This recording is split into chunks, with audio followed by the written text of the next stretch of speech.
ससुराल वालों को सिर्फ पनीर पसंद है।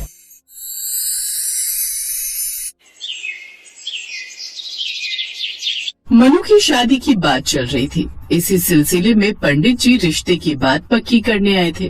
दीनानाथ जी, आपकी मनु राजवीर जी के घर में सबको पसंद आई है। अब तो आप बस शादी की तैयारी शुरू कीजिए।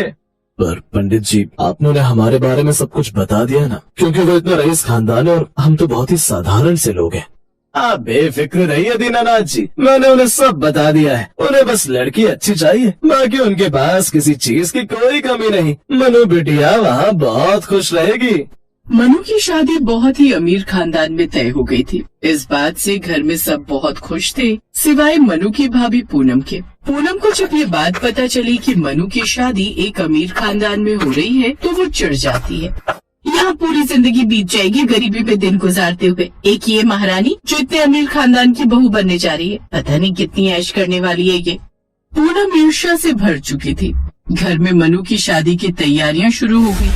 कुछ दिनों बाद मनु की शादी हो गई। शादी के बाद मनु अपनी ससुराल पहुंची। अब ससुराल में तो सबको पनीर खाने की आदत थी, इसलिए मनु सबके लिए तरह तरह की पनीर की सब्जी बना दिया करती थी। मम्मी जी, पापा जी, शाही पनीर कैसा बना है? बहुत स्वाद बना है बहू। बहुत बढ़िया बहू, मीठा मीठा पनीर बहुत स्वादिष्ट बनाया है। भाभी, रात को पनीर के पकौड़े बना लेना, बहुत दिन हो गए पनीर के पकौड़े खाए हुए। पनीर खत्म हो गया, लाना पड़ेगा। मैं अभी ला कर रख देता हूँ। मम्मी, कितना ले आऊँ? 5 किलो ले आ। ठीक है मम्मी, मैं रामू के साथ जाकर बढ़िया ताजा पनीर लेता आता हूँ। मनु रात को पनीर के पकौड़े बना रही हो ना, तो साथ में पनीर के रसगुल्ले भी बना लेना। मीठा खाने के लिए बहुत मन है। मनु को अंदाजा भी नहीं था कि उसके ससुराल में पनीर कितना पसंद किया जाता है। वो तो धीरे धीरे मनु को पता चल रहा था। मम्मी, आप यकीन नहीं मानोगे, मुझे तो ऐसा लगता है जैसे मैं पनीर की फैक्ट्री में आ गई हूँ। हमारे घर में कोई सब्जी नहीं बनती, सिर्फ और सिर्फ पनीर बनता है। आज सुबह भी मम्मी जी ने 5 किलो पनीर मंगवाया। चल कोई बात नहीं मनु, जैसा ससुराल वाले कहते हैं वैसा ही उनकी पसंद का बना लिया कर। हर किसी की अपनी अपनी पसंद होती है। अब हमारे घर में तुझे पता है हरी तोरी और टिंडे कितने बनते हैं। हर हफ्ते तेरे पापा हरी तोरी और टिंडे ले ही आते हैं। बस तू खुश है ना अपने ससुराल में?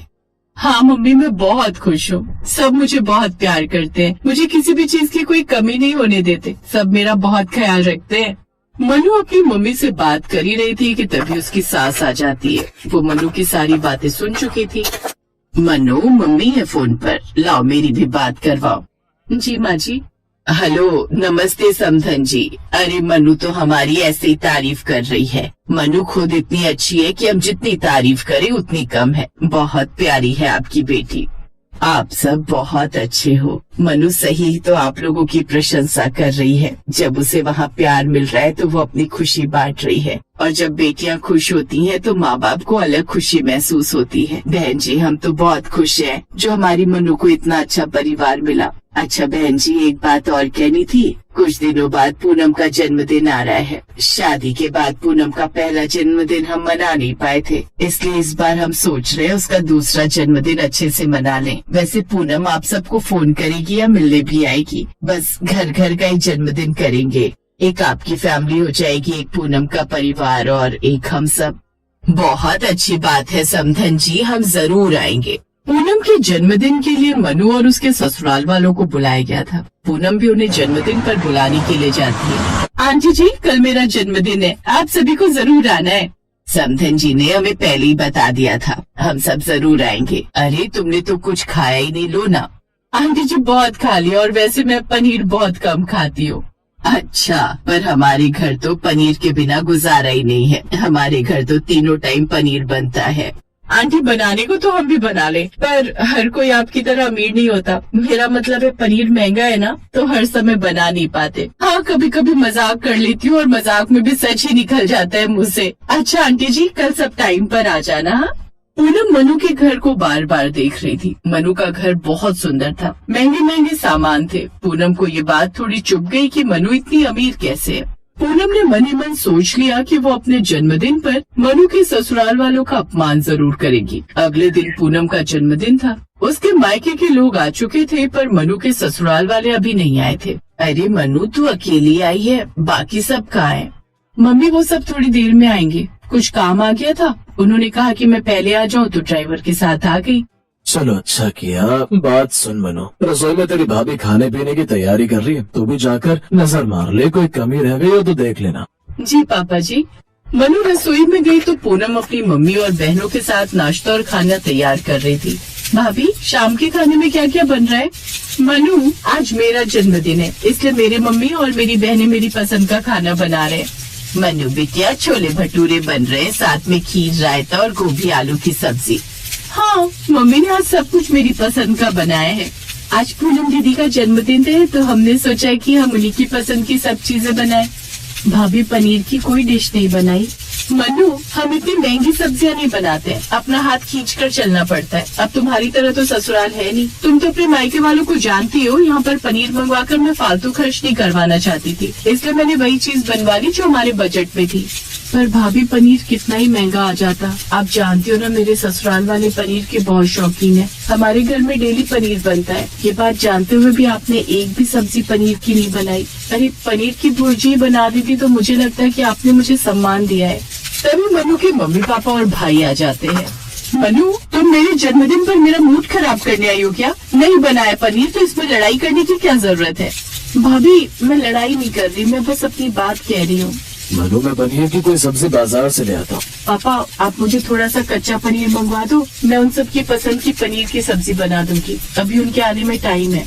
मनु के पापा बाजार से कच्चा पनीर खरीद कर ले आए और फिर मनु ने अपने ससुराल वालों की पसंद की पनीर की 2 सब्जी और 1 मिठाई बनाकर रेडी कर दी। पूनम चुप रही क्योंकि वो जानती थी उसने जानबूझकर ऐसी गलती की थी। शाम को मनु के सास, ससुर, ननद और पति चारों पूनम के बर्थडे के लिए पहुँचते। मधु की सास पूनम को बहुत सारे सुंदर सुंदर उपहार देती है जिसके बारे में पूनम ने कभी नहीं सोचा होता। पूनम हैरान रह जाती है, उसने कभी नहीं सोचा था कि उसे अपने जन्मदिन पर इतने सुंदर सुंदर गिफ्ट मिलेंगे। ये पहली बार हुआ था। मनु के ससुराल वाले सबकी इज्जत करना जानते थे। पूनम उनकी पसंद का ख्याल नहीं रख रही थी, पर उन्होंने पूनम की पसंद का पूरा ख्याल रखा। पूनम को बहुत इज्जत दी, बहुत धूमधाम से उसका जन्मदिन मनाया गया। पूनम को अपनी गलती का एहसास हुआ और उसने पर्सनली मनु से सॉरी बोला। मनु ने भी अपनी भाभी को प्यार से गले लगाया और पूनम की सारी ईर्ष्या दूर हो गई।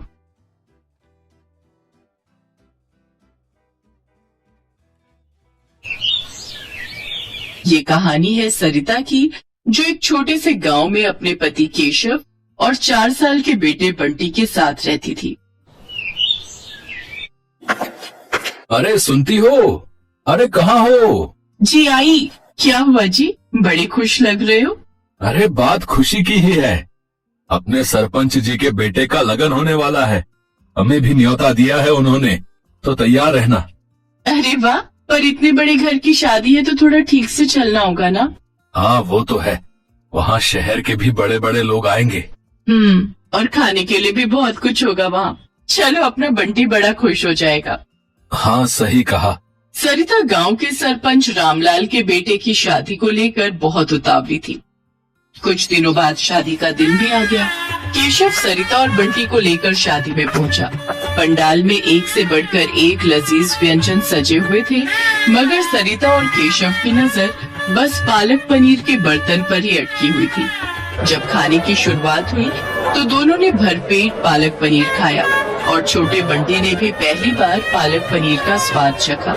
असल में केशव की माली हालत बहुत खराब थी, तो घर में 2 वक्त हर किसी को पेट भर खाना मिल जाए, यही एक बड़ी चुनौती थी। ऐसे में ये दावत उनके लिए किसी सौगात से कम नहीं थी। तीनों ने शादी की दावत अच्छे से खाई और फिर अगले दिन, माँ मुझे वो खाना है। क्या बेटा, क्या खाना है मेरे बच्चे को? वही जो हमने कल खाया था, हरा हरा सा, जिसमें वो सफेद सफेद डब्बे थे। अच्छा वो, अरे मेरे प्यारे लल्ला, उसे पालक पनीर कहते हैं। हाँ माँ, वही पागल पनीर। अरे मेरा लल्ला, ठीक है, मैं अपने लल्ला के लिए बना दूंगी पागल पनीर। ठीक है माँ। हंसी हंसी में सरिता ने बंटी से पालक पनीर बनाने का वादा तो कर दिया, लेकिन वो खुद नहीं जानती थी कि वो ये करेगी कैसे। केशव एक छोटा किसान था। जब उसकी फसल बिकती थी तभी थोड़े बहुत पैसों का इंतजाम हो पाता था और उन्हीं पैसों में अगली फसल तक का खर्चा चलाना होता था। और ये बात सरिता भी अच्छे से समझती थी। उफ, बंटी से बोल तो दिया, पर पालक पनीर बनाने में तो बड़ा खर्चा होगा और अभी तो बहुत तंगी है। इनसे बात भी की तो बहुत गुस्सा करेंगे, अब क्या करूं मैं। इसी उधेड़-बुन में सरिता का पूरा दिन निकल गया। फिर अगले दिन सुबह उठते ही सरिता को चिंता होने लगी, क्योंकि उसने केशव से रुपए मांगे नहीं थे और बंटी सुबह से ही पालक पनीर खाने की जिद कर रहा था। सरिता बुझे मन से रसोई में गई और जाकर आटा गूंथने लगी। तभी उसे एक ख्याल आया। वो जल्दी से पड़ोसी के खेत से थोड़े से ताजे पालक के पत्ते मांग कर ले आई। फिर उसने गुथे आटे की लोई के चौकोर टुकड़े करके उन्हें अच्छे से पकाया और उन्हें पालक पकाकर उसमें बिल्कुल पनीर की तरह डाल दिया। और फिर, माँ जल्दी लाओ ना, पागल पनीर बना नहीं क्या अब तक? बन गया लल्ला, लो ये रहा। अरे वाह, आज तो मजा ही आ जाएगा। हाँ मेरे बच्चे, लो अब जल्दी से खाओ। मासूम बंटी बिना कुछ समझे बूझे खाता गया, मगर सरिता अंदर से बहुत दुखी थी, क्योंकि वो तो सच जानती थी। फिर उसी शाम, बाबा आपको पता है माँ ने आज क्या बनाया? अब क्या बनाया बेटा? माँ ने आज वो शादी वाला पागल पनीर बनाया खाने में। क्या? अच्छा उसे पालक पनीर कहते हैं बेटा।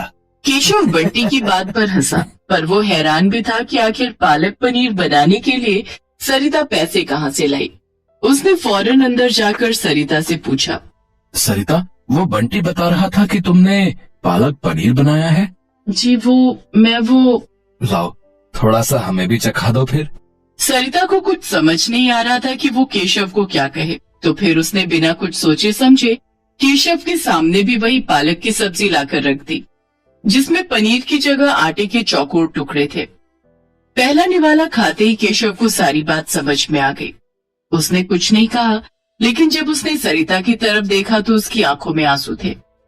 केशव ने उसी वक्त खाना छोड़ा और घर से बाहर निकल गया। केशव के इस तरह के बर्ताव से सरिता और ज्यादा डर गई, वो और रोने लगी।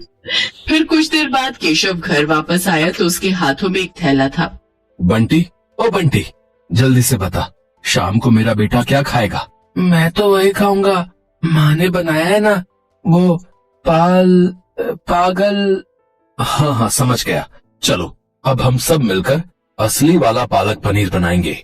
केशव के हाथों में पनीर, क्रीम और बाकी मसाले थे, जो उसने मुस्कुराते हुए सरिता को थमा दिए। वो सारा सामान उधार लेकर आया था। उस दिन सरिता ने भी पूरी मेहनत और सावधानी के साथ पालक पनीर बनाया। जब तक पालक पनीर बनकर तैयार हुआ तो केशव और बंटी वहीं रसोई में बैठे सरिता को बड़े ध्यान से देखते रहे। और फिर जैसे ही सरिता ने असली पनीर के साथ पालक पनीर उन दोनों को परोसा तो दोनों के चेहरे खिल गए। पहला निवाला खाते ही बंटी सीधा जाकर अपनी माँ के गले लग गया। ये वाला पागल पनीर तो शादी वाले से भी बहुत अच्छा है माँ। सच में सरिता, बंटी बिल्कुल सही बोल रहा है। तुमने तो कमाल कर दिया। अब मुझे लगता है अब तुम्हारा ये पालक पनीर ही हमारी किस्मत पलटेगा। जी मैं कुछ समझी नहीं, आप कहना क्या चाहते हो? देखो, मैं कई दिनों से खेती छोड़कर एक ढाबा खोलने के बारे में सोच रहा था। खेती की जमीन तो है ही अपने पास, उसी में एक छोटा सा ढाबा चलाने के बारे में सोच रहा था। लेकिन बस ये नहीं समझ पा रहा था कि अच्छा खाना बनेगा कैसे, जो लोगों को पसंद भी आए और खाना बनाने के लिए किसी को मजदूरी भी ना देनी पड़े। लेकिन अब सब समझ में आ गया है। तुम चलाओगी ढाबा और मैं और बंटी करेंगे तुम्हारी मदद। केशव की बात सुनकर सरिता की आंखों में खुशी के आंसू आ गए। उसे खाना बनाने का हमेशा से शौक था, लेकिन पैसों की कमी के चलते वो इस शौक को कभी आगे नहीं बढ़ा पाए। लेकिन अब उसका ये शौक उनकी कमाई का जरिया बनने वाला था, तो सरिता भी पूरी तरह से तैयार थी। अगले ही दिन से केशव ने बांस बल्लियों की मदद से ढाबा बनाना शुरू कर दिया और पूरे एक हफ्ते की मेहनत के बाद सरिता का पालक पनीर ढाबा बनकर तैयार हो गया। शुरुआत के लिए केशव को थोड़े पैसे कर्ज पर लेने पड़े, लेकिन फिर सरिता की मेहनत और लगन ने वो कर दिखाया जिसकी केशव ने उससे उम्मीद लगाई थी। यूं तो सरिता ढाबे के लिए खाने के लिए कई चीजें बनाती थी, लेकिन उसका बनाया पालक पनीर ही सबसे ज्यादा लोगों के सिर चढ़कर बोल रहा था। भाई वाह, मजा ही आ गया भाई। भैया पालक पनीर में इससे पहले ऐसा स्वाद नहीं आया, बता रहे। गजब बना भैया, गजब, कसम से। किसने बनाया वैसे? कोई खास कारीगर है क्या आपके पास है? जी हाँ, है ना। और वही इस ढाबे के असली मालकिन भी है। वो मेरी पत्नी सरिता, उसी ने बनाया है सब कुछ। अरे वाह, ये तो बहुत बढ़िया बात है भैया। तो फिर ठीक है, देखो भैया, अगले महीने मेरे घर में दावत है, तो दावत के खाने का पूरा ऑर्डर आपका है। बस इतना बताओ कि एडवांस कितना देना है। अरे आपका बहुत बहुत शुक्रिया साहब, लेकिन खाने में क्या क्या बनाना है पहले ये तो बताइए। भाई अपनी तो एक ही डिमांड है, बिल्कुल ऐसा ही पालक पनीर है, बाकी सब आप देख लेना। करीब 250 लोगों की दावत है। और हाँ, एक बात और, ये दावत निपटा लो, फिर एक काम और है आपसे। जी वो क्या? मेरा बेटा इंटरनेट पर हुनरमंद लोगों की वीडियोस बनाकर डालता है। और मुझे पूरा विश्वास है कि आपका ढाबे का वीडियो इंटरनेट पर धमाल मचा देगा। सरिता के बनाए पालक पनीर और उसके ढाबे को अब पहचान मिलने जा रही थी। केशव और सरिता बहुत खुश थे, लेकिन सबसे ज्यादा खुश था बंटी। आखिर हर रोज उसका मनपसंद पालक पनीर जो खाने को मिल रहा था उसे।